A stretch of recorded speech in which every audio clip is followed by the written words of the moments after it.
how Jesus has come to our lives यीशु मसीह हमारे जीवन में कैसे in आए this present day. आज की तारीख में। I'll show you something. 1 Corinthians 11, अभी मैं तुम्हें कुछ दिखाना चाहता हूँ। पहले कुरिन्थियों का 11 अध्याय चले, verse 23. 23 वचन। For I pass on to you what I received from the Lord himself. On the night when he was betrayed, the Lord Jesus took some bread. क्योंकि यह बात मुझे प्रभु से पहुंची और मैंने तुम्हें भी पहुंचा दी कि प्रभु यीशु ने जिस रात पकड़वाया गया रोटी ली। In Luke chapter 22 verse 14-23, लूका का 22 14 से 23 ऐसा कहता है, when the time came, Jesus and the apostles sat down together at the table. जब समय आया तो यीशु और उसके चेले मेज के पास बैठे। Now here is what important. Jesus said, say with me, Jesus said. यहाँ कहो, यीशु मसीह ने कहा। Now turn to somebody and say, whenever Jesus says, pay your attention. जब भी यीशु कुछ बात कहते हैं ना तो ध्यान दो। Jesus said, I have been very eager to eat this Passover meal with you before my suffering begins. यीशु मसीह ने कहा कि मुझे बड़ी लालसा थी कि दुख भोगने से पहले ये फसह तुम्हारे साथ Can खाऊं। you see the word? Jesus was eager to eat this Passover meal, not with anybody, with you and me. क्या आप इस बात को, इस वाक्य को समझ पा रहे हैं? यीशु मसीह यहाँ क्या कह रहा है कि मुझे बड़ी लालसा है कि मैं ये फसह का जो खाना है ये तुम्हारे साथ खाऊं, तुम्हारे और मेरे साथ वो खाना I चाहते हैं। tell you now that I won't eat this meal again until its meaning is fulfilled in the kingdom of God. क्योंकि मैं तुमसे ये कहता हूँ कि जब तक वो परमेश्वर के राज्य में पूरा न हो तब तक मैं उसे कभी न खाऊंगा। Hallelujah. You know, the kingdom of God is at hand. The Bible says. Bible कहता है प्रभु का राज्य निकट आ पहुंचा है। It is very, Jesus is eagerly waiting to break the bread in the Passover meal. अभी देखो ये फसह में यीशु मसीह ये रोटी तोड़ने में बहुत ही बड़ी लालसा कर रहे हैं। And now Jesus is eagerly waiting when the kingdom of God is established on earth. He want to come and break the bread along with us. और यीशु मसीह रुके हुए कि कब ये प्रभु का राज्य इस धरती पर आएगा, क्योंकि वो चाहता है फिर से आकर हमारे साथ भोजन में भाग ले। Verse 17, then he took a cup of wine and gave thanks to God for it. Then he said, take this and share it among yourselves, for I will not drink a grape juice again until the kingdom of God has come. तब यीशु मसीह ने फिर से वो दाखरस का कटोरा लेकर धन्यवाद किया और कहा, इसको लो और आपस में बांट लो, क्योंकि मैं तुमसे कहता हूँ कि जब तक परमेश्वर का राज्य न आए तब तक मैं दाखरस अब से कभी न पीऊंगा। He took some bread and gave thanks to God for it. Then he broke it in pieces and gave it to the disciples, saying, this is my body which is given for you. Do this to remember me.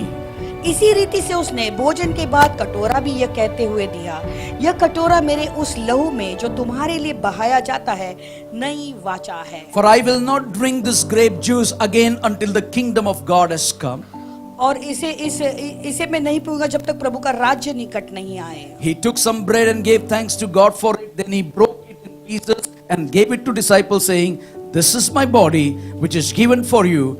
Do this to remember me. फिर यीशु ने वो रोटी ली, धन्यवाद करके तोड़ी और उनको यह कहते हुए कहा कि ये मेरी देह है जो तुम्हारे लिए दी जाती है, मेरे स्मरण के लिए यही किया करो। After supper, he took another cup of grape juice and said, this cup is the new covenant between God and his people.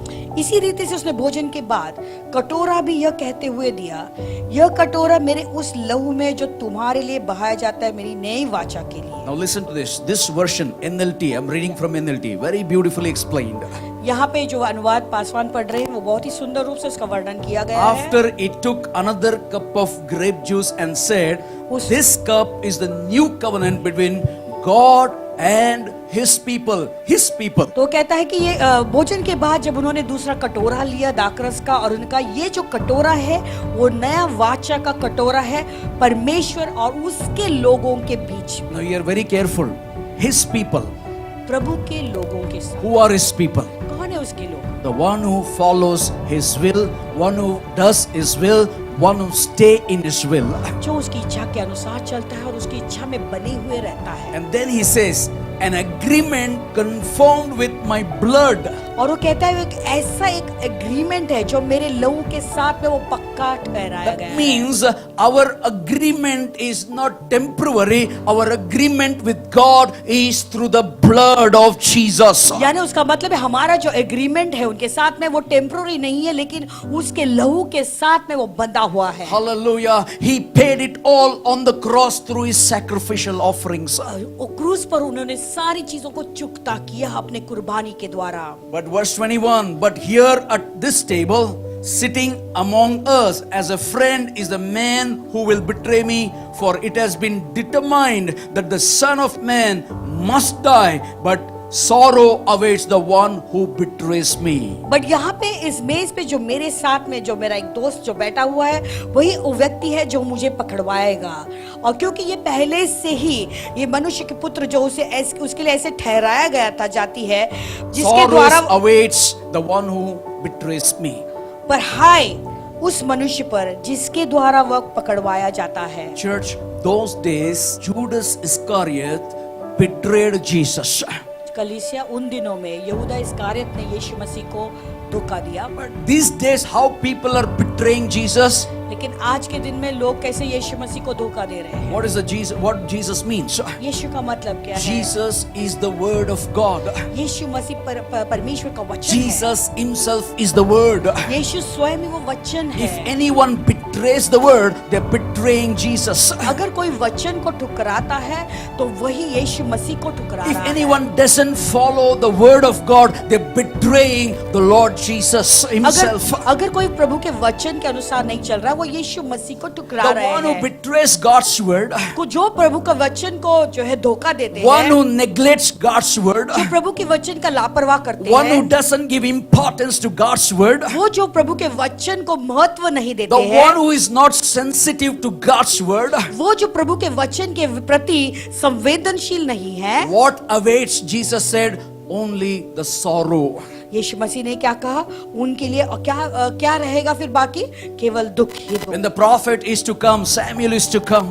जब सैमुएल नबी आता था Whether he is bringing the good news or a bad news, अच्छी खबर ला रहा है या बुरी खबर ला रहा when है, the good news comes, जब अच्छी खबर आती है kingdom in that place is to rejoice.